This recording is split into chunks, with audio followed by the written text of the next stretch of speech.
Football isn't just a game. Sometimes it becomes a religion, sometimes a curse, and sometimes it opens a door. In 2019, I worked security at Camp Nou. It was El Clasico night, Barcelona versus Real Madrid. Messi and Ronaldo facing each other for the last time. 99,000 people in the stadium. But nobody knew. That night, only 98,999 would walk out of there. Everything was normal before the match. Fans, chants, flares. I was stationed in the underground tunnels, the corridor where players walked from the locker rooms to the pitch. It was quiet. Concrete walls, cold lights, echoing footsteps. 30 minutes before kickoff, I noticed something strange. At the end of the corridor where the players passed through, there was a door in the wall, a door I'd never seen before. Old, rusted with no writing on it, just a strange symbol.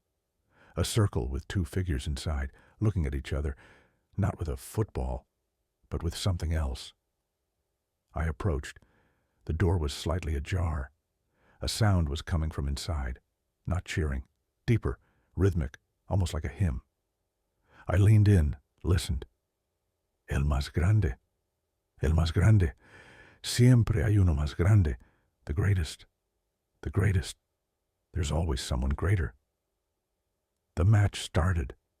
The stadium was shaking. Every pass, every dribble, every shot echoed with the screams of thousands. In the 60th minute, Messi scored. The stadium went wild. But I was still in the tunnel, watching the match on a monitor, and I noticed something.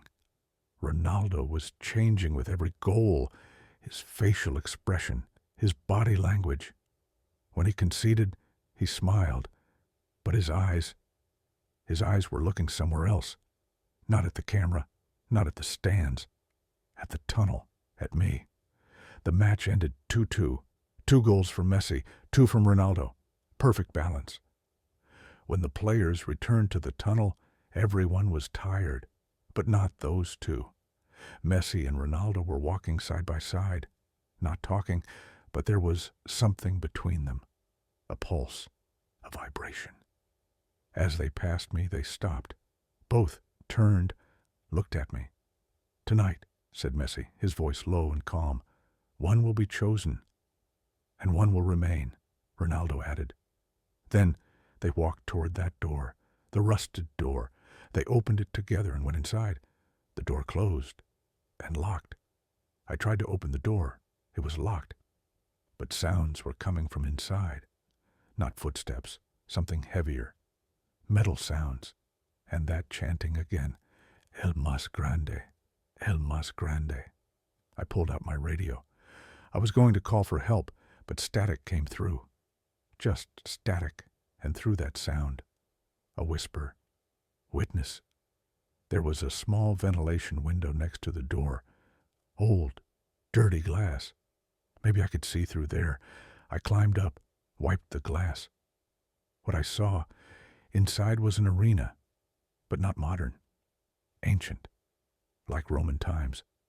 Stone seating, dirt floor in the center, but nobody there. Just the two of them.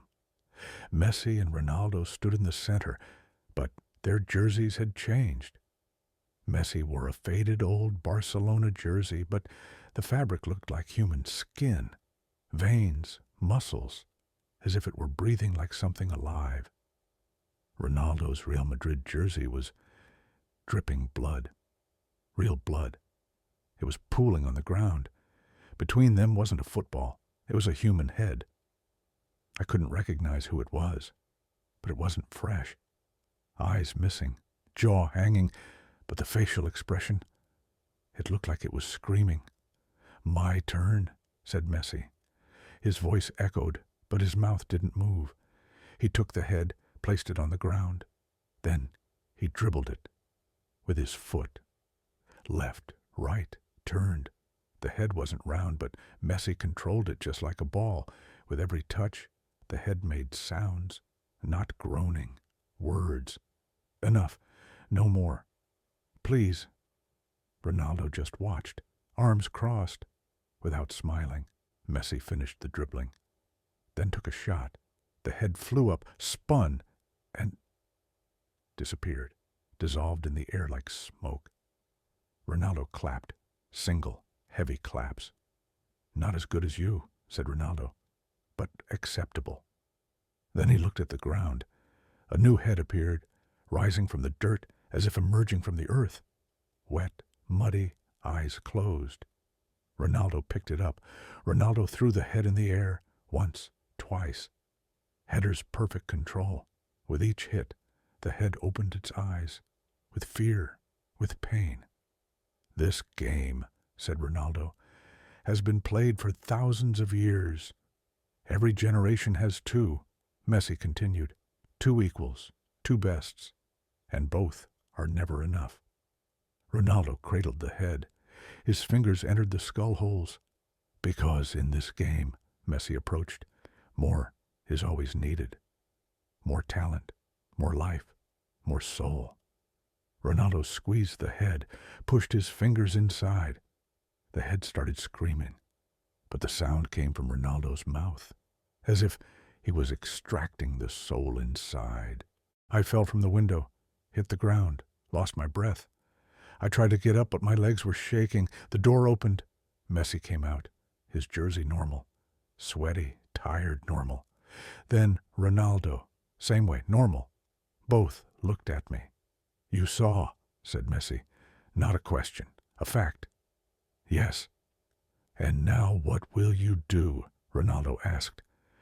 I couldn't speak. Ronaldo approached, put his hand on my shoulder. His touch was ice cold. Fans live for us, you know, he said. When they watch us, when they shout at us, when they chant, they give us power, not just chanting, pieces of their souls. And we, Messi added, use that power. Because if we don't, Ronaldo finished, we become their ball. It's been like this for thousands of years, said Messi. Gladiators, knights, matadors, every era has two.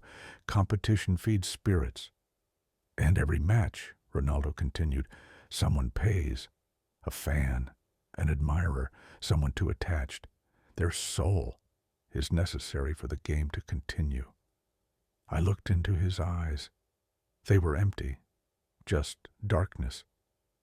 Tonight, said Messi, 98,999 people will leave here. One person will be missing, Ronaldo added, and nobody will notice. Because nobody will remember. Only the score will remain. 2-2, perfect balance. Behind them, from above the stadium, chanting sounds came. Fans leaving, singing, celebrating. But I knew someone was missing, and that person could be me. There's an option, said Messi. Stay quiet. Forget and live. Or speak, Ronaldo smiled. And in the next match, you'll be in the center. He took my hand, and at that moment I felt it, cold, emptiness.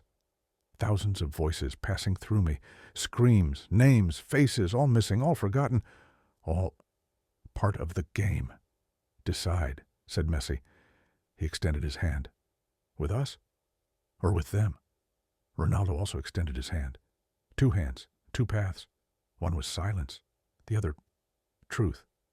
And I didn't take their hands. I stepped back. No, I said. My voice was shaking but determined. I just want to leave. Ronaldo raised his eyebrows. Messi smiled slightly. Leave, said Messi. But you already left. The stadium is emptying above. The match is over. No, I repeated. I want to get out of here. This tunnel, this... I looked around.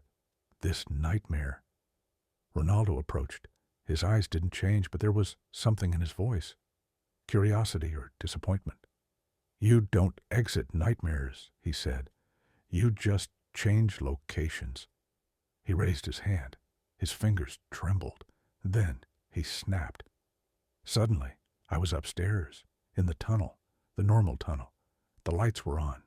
There were people, security guards, cleaning crew, late fans. Everything was normal. I looked at my radio. It was working. I looked at my watch. It had been 20 minutes since the match ended. I almost ran to the exit gate. When I got outside, cold air hit my face. I was on Barcelona's streets. Car sounds, people talking, life, normal life. I took a deep breath. It was a dream, I whispered to myself. Just a dream. I went home, took a shower, got in bed, but I couldn't sleep because I had seen something in the mirror. When getting out of the shower, through the steam, 2 figures standing behind me, smiling. When I turned, nobody was there, but in the mirror, they were still there. 3 days later, I resigned. I didn't explain. I just left. I left Barcelona. I even left Spain. Now I live in a small town. I don't watch football. I don't read match results. But every Clasico night at exactly 9 p.m., my TV turns on by itself. And on the screen, they're there, Messi and Ronaldo, playing a match, but not in a stadium, in that arena. And every time, a head appears on camera, a different face each time. Last week, I recognized one. He was a fan sitting next to me. He had disappeared after the match. Police had been notified. But nobody remembered him. Even in his family's photos, he had become blurred, as if he never existed. I'm telling you this story because someone needs to know. If you ever go to a Clasico, if you wander in the stadium, in tunnels, in corridors, and if you see a door, rusted, with 2 figures on it, don't open it. Don't look inside. And if someone asks you, with them or with us, don't answer. Just run. Because football isn't just a game. Sometimes it becomes a curse. And sometimes, you're not the players. You're the ball.